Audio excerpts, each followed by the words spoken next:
Once more, we return to the drive-in. If he's aware of the absurdity of arming oneself with a few sentences and standing against a power that can pierce time itself, he doesn't show it. The man has his share of weaknesses, perhaps more, but cowardice is not among them.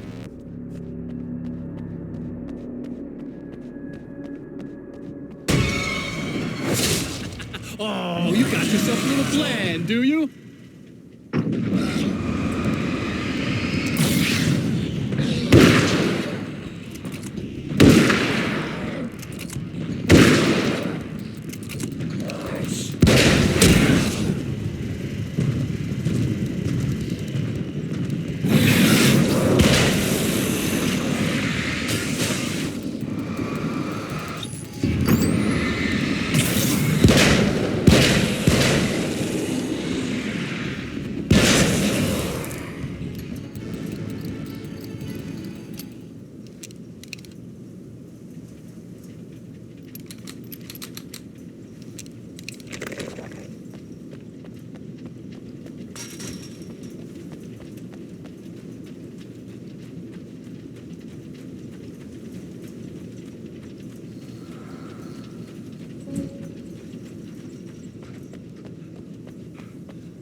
Never getting out of this wake, never!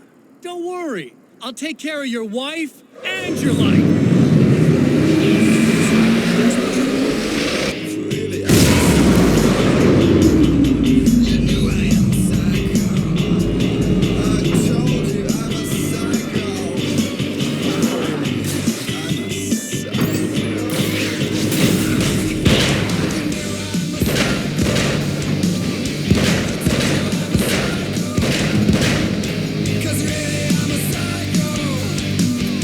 I told you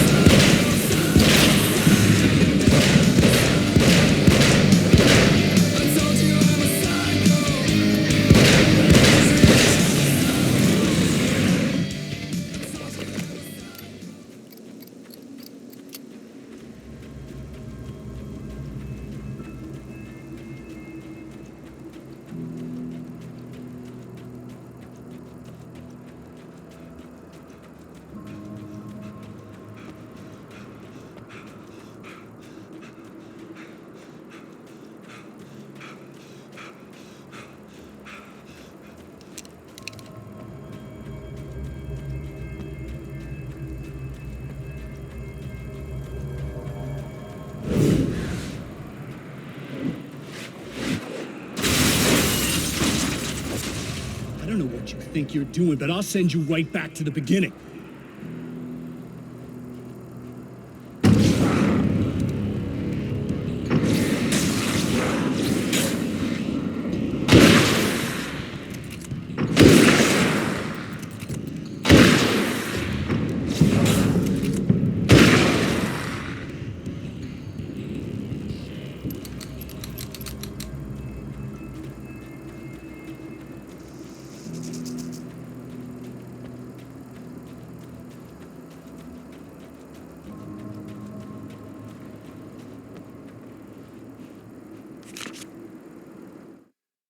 When the dark man's eyes suddenly locked into Serena's, she flushed hot. They ignited a black fire in her. He was talking. He wanted the power turned off. He said something about the projector booth. She hooked a finger under his belt buckle. He grabbed a hold of her throat and twisted until it hurt. Somewhere deep inside, a part of her screamed in paralyzed horror, but the moan that escaped from her throat had no panic in it. "Pay attention," he said. "Business first." His eyes glittered shamelessly. Hers did too.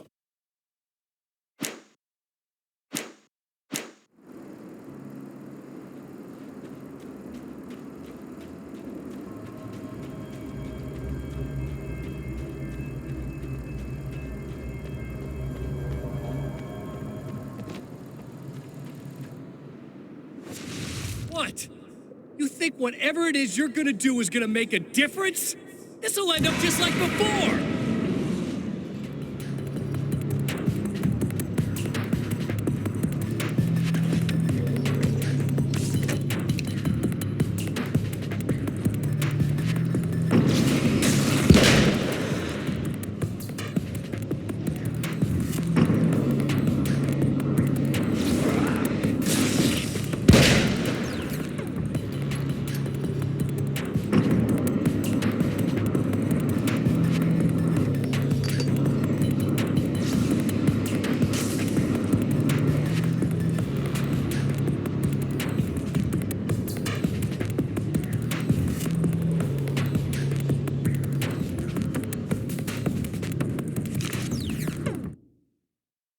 There's more to fighting the Taken than just burning away the darkness that protects them.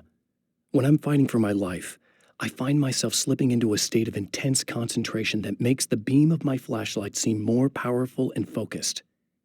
I used to think it was just my imagination, something brought on by the adrenaline and fear of death, but now I'm not so sure. I've been touched by powers that I can't begin to truly comprehend, and they've left a mark. I'm starting to think this might be a part of it.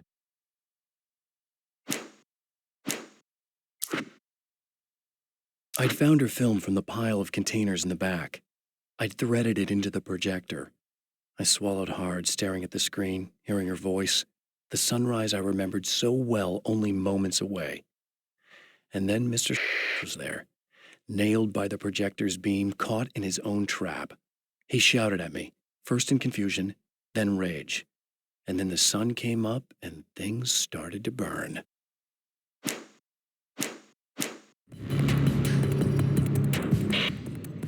I've been around for a while now, you know? While you've been indisposed, stuck in the darkness, I've been busy. I operate in the shadows, not always literally, you understand. I'm a little more resilient than those I've taken, but I do my best work in the dark.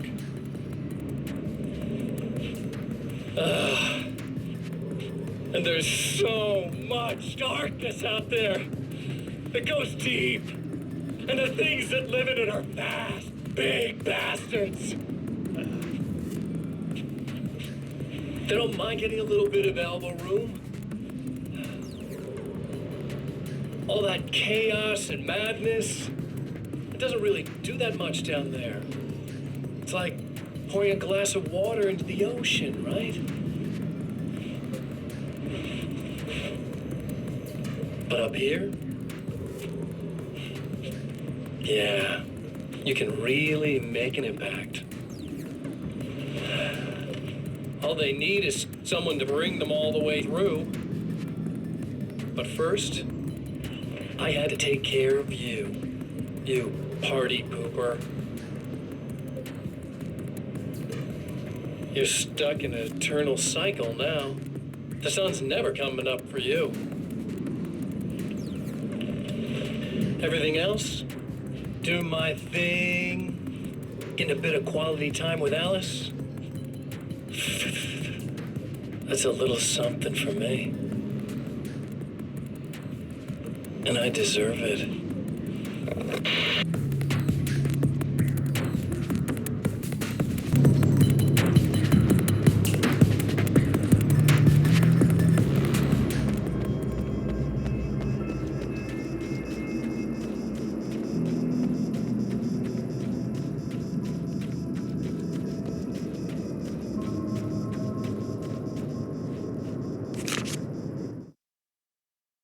I held the film canister in my hands.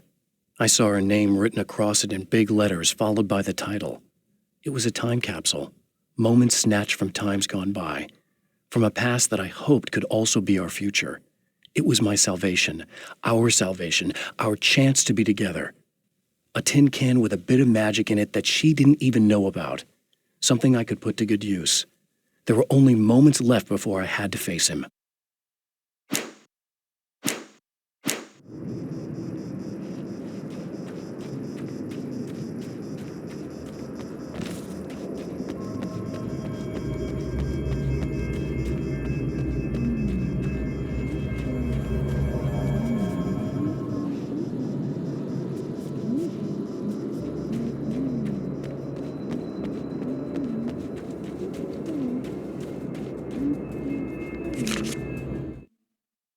The clothes I wear now I shaped from dreams and memories. It's an old outfit, originally from the 90s. The last time I wore it was when I was still writing and Alice and I took a vacation in the desert before our troubles began. The night before, we'd been at a party, and I had dressed to the nines. On that lazy day, I put on these old clothes, worn and comfortable. Alice made a joke about grunge. I felt a little embarrassed, but I stuck with them. We were very happy. I'm sheathed in good memories to remind myself of what is at stake.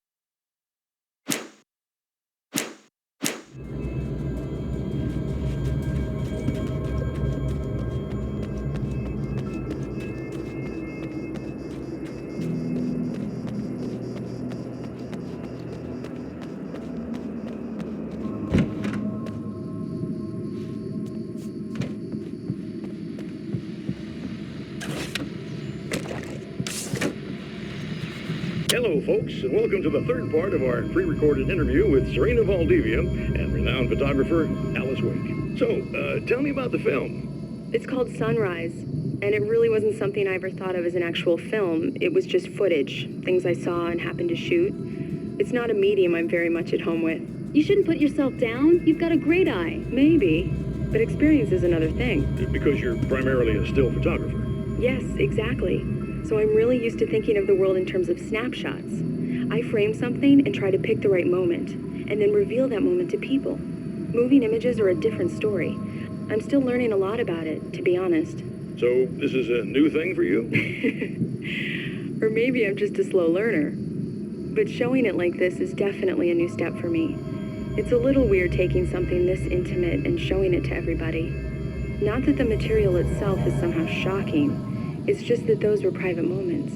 But that's why it works, because it feels genuine. It's not so much a story as it is a sort of an echo, showing us how you saw your husband at the time. It's not really about the sunrise itself or Alan watching it. It's about you two together. I suppose. It's funny, looking at it now, especially now that it's been edited like that. It takes on a life of its own, almost. It's a kind of a fantasy. Well, there's nothing wrong with that. No, you're right. I'm glad you talked me into it.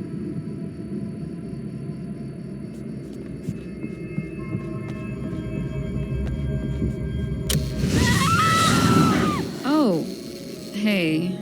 I'm hoping I can put an end to this now. You'd better. I really don't want that to happen to me again.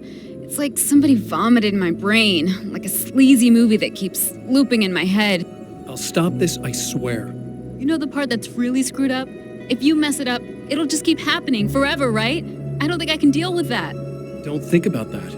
I don't think of anything but. Hey, afterwards, when all this is done, Look me up. This thing, I can probably help you deal with it. I don't know. It's almost like I'm not even in the same world anymore. Everything's just weird now. Yeah, I know. A lot of that'll pass with time. But being touched by the darkness, it's rough on you. It's a lot to process. And I just don't want you to get completely screwed up by this. Might be a little late for that, to be honest. Yeah, well, there's degrees. At least you're not at a point where you go around picking fights with people over not changing their light bulbs often enough. What? Never mind. All I'm saying is, you're not alone with this. And anyway, you're friends with Alice, so, you know, any friend of hers. Thank you.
Again, the champion of light enters the final trap.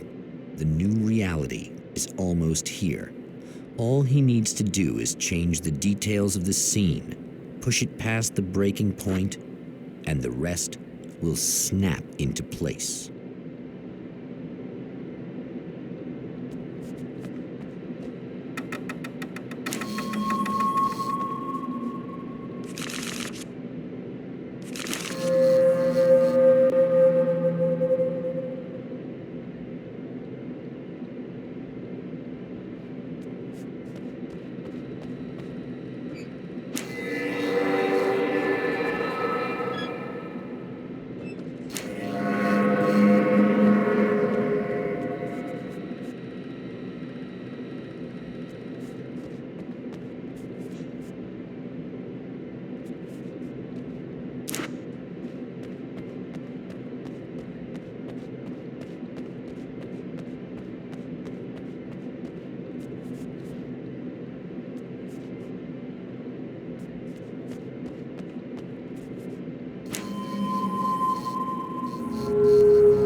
Oh, come on, buddy. Why don't you...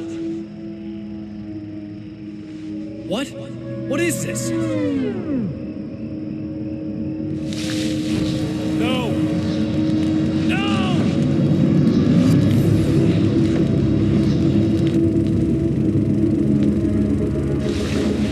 You can't do this! All I did was take the things you always wanted and never had the balls to go for. It's my turn now. It's my life. It's my life.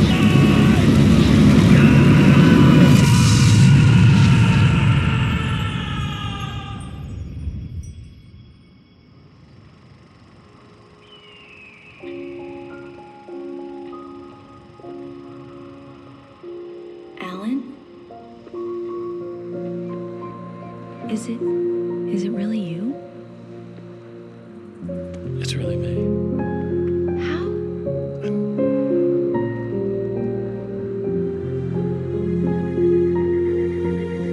I love you.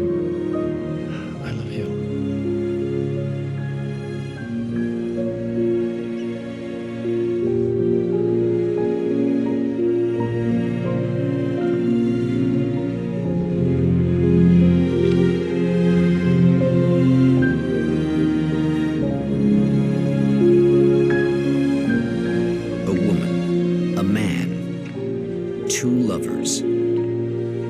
apart for far too long, enveloped in the light of a glorious dawn.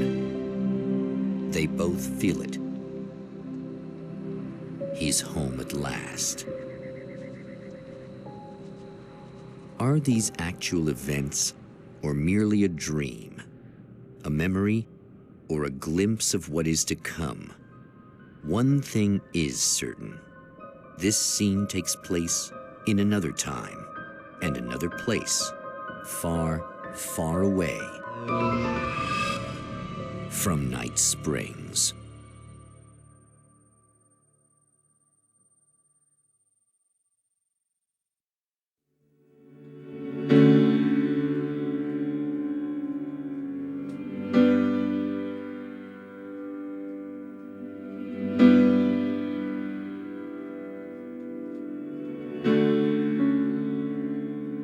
You know it feels nice watching the sun come up, and I've realized I can never return. Oh baby, it feels good watching the sun come up. I can attack the day with the will to burn.